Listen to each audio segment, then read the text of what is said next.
আচার্য চাণক্য বা কৌটিল্য কেবল একজন মহান দার্শনিকই ছিলেন না, তিনি ছিলেন ইতিহাসের অন্যতম শ্রেষ্ঠ অর্থনীতিবিদ। তাঁর বিখ্যাত গ্রন্থ অর্থশাস্ত্র এবং চাণক্য নীতিতে তিনি সম্পদ অর্জন ও ব্যবস্থাপনার যে পথ নির্দেশ করেছেন তা আজও সমানভাবে প্রাসঙ্গিক। আপনার অনুরোধ অনুযায়ী চাণক্যের অর্থ উপার্জনের 7টি প্রধান নীতি নিচে বিস্তারিত বিশ্লেষণ সহ আলোচনা করা হল। 1. লক্ষ্য স্থির রাখা এবং গোপনীয়তা রক্ষা করা। চাণক্যের মতে কোনো বড় কাজে হাত দেওয়ার আগে লক্ষ্য সুনির্দিষ্ট হওয়া প্রয়োজন। তিনি বিশ্বাস করতেন যে আপনার ভবিষ্যৎ পরিকল্পনা বা উপার্জনের কৌশল সবার সামনে প্রকাশ করা উচিত নয়। বিশ্লেষণ: চাণক্য বলেছেন, মনসা চিন্তিতং কর্ম বৎসা নৈব প্রকাশয়েত, অর্থাৎ মনে মনে ভাবা কাজ মুখে প্রকাশ করতে নেই। উপার্জনের ক্ষেত্রে আপনার পরিকল্পনা যদি প্রতিযোগীরা জেনে ফেলে তবে তারা তাতে বাধা সৃষ্টি করতে পারে। তাই কাজ শেষ না হওয়া পর্যন্ত তা গোপন রাখা সফলতার চাবিকাঠি। 2. সঠিক স্থানের নির্বাচন, লোকেশন। স্থানভেদে উপার্জনের সুযোগ ভিন্ন হয়। চাণক্যের মতে এমন জায়গায় বসবাস করা উচিত যেখানে উপার্জনের পর্যাপ্ত উৎস আছে। বিশ্লেষণ: চাণক্য নীতি অনুসারে সেই স্থানে বাস করা উচিত নয় যেখানে এই 5টি জিনিস নেই। 1. ধনী ব্যক্তি, বিনিয়োগকারী। 2. বিদ্বান ব্রাহ্মণ, শিক্ষক। 3. রাজা, শাসন ব্যবস্থা। 4. নদী, প্রাকৃতিক সম্পদ। এবং 5. চিকিৎসক, সুস্বাস্থ্য। আধুনিক প্রেক্ষাপটে এর অর্থ হল ব্যবসা বা চাকরির জন্য এমন পরিকাঠামো বা শহর বেছে নেওয়া যেখানে বাজার এবং সুযোগ দুটিই বিদ্যমান। 3. ঝুঁকির মূল্যায়ন এবং সাহসিকতা। চাণক্য মনে করতেন ভয়কে জয় না করলে সম্পদ অর্জন সম্ভব নয়, তবে সেই ঝুঁকি হতে হবে সুচিন্তিত।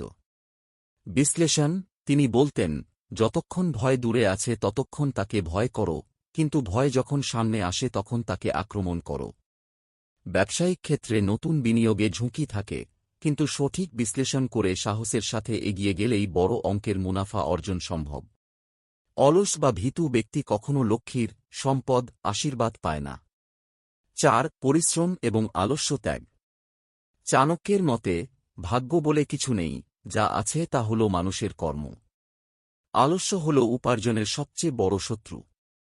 বিশ্লেষণ: উদ্যমেন হি সিদ্ধন্তি কার্যানি ন মনর্থৈক, অর্থাৎ পরিশ্রমের মাধ্যমেই কাজ সফল হয়, কেবল ইচ্ছার দ্বারা নয়। চাণক্য বিশ্বাস করতেন যে ব্যক্তি সময়ের মূল্য বোঝে না এবং আজ না করে কালকের জন্য কাজ ফেলে রাখে, সম্পদ তাকে ত্যাগ করে। কঠোর পরিশ্রমী ব্যক্তি মরুভূমিতেও সোনা ফলাতে পারে।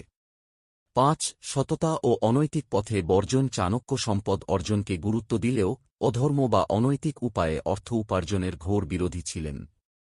বিশ্লেষণ: তিনি সতর্ক করেছেন যে অনৈতিকভাবে অর্জিত অর্থ 10 বছরের বেশি স্থায়ী হয় না। 11তম বছরে তা মূলধনসহ ধ্বংস হয়ে যায়। দীর্ঘমেয়াদী আর্থিক সমৃদ্ধির জন্য সততা এবং গ্রাহকের বিশ্বাস অর্জন করা অপরিহার্য। দুর্নীতির মাধ্যমে আসা অর্থ পরিবারে অশান্তি ও ধ্বংস ডেকে আনে। 6. জ্ঞান ও দক্ষতার বিনিয়োগ। চাণক্যের মতে জ্ঞানই হল শ্রেষ্ঠ সম্পদ যা কেউ চুরি করতে পারে না। উপার্জনের জন্য প্রতিনিয়ত নিজেকে আপডেট করা প্রয়োজন।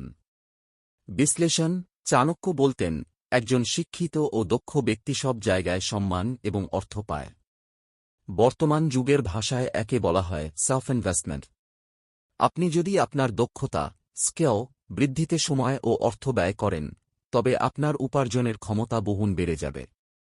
অদক্ষ ব্যক্তির কাছে সম্পদ বেশি দিন থাকে না।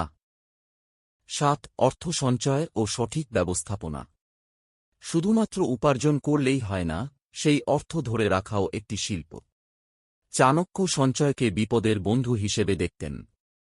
বিশ্লেষণ: চাণক্য বলেছেন, সঞ্চয় ব্যতীত কেউ ধনী হতে পারে না, তবে তিনি কৃপণতার কথা বলেননি। তাঁর মতে যেমন পুকুরের জল জমে থাকলে পচে যায়, তেমনি অর্থের সঠিক ব্যবহার না করলে তার উপযোগিতা কমে। তাই উপার্জিত অর্থের একটি অংশ সঞ্চয় করুন, একটি অংশ বিনিয়োগ করুন এবং একটি অংশ দান বা জনকল্যাণে ব্যয় করুন। উপসংহার: চাণক্যের এই নীতিগুলো কেবল টাকা জমানোর কৌশল নয়, বরং একটি সুশৃঙ্খল এবং মর্যাদাপূর্ণ জীবন যাপনের পথ। আপনি যদি লক্ষ্য স্থির রেখে পরিশ্রমের সাথে এবং নৈতিকতা বজায় রেখে সঠিক স্থানে নিজের দক্ষতা কাজে লাগান, তবে সাফল্য নিশ্চিত।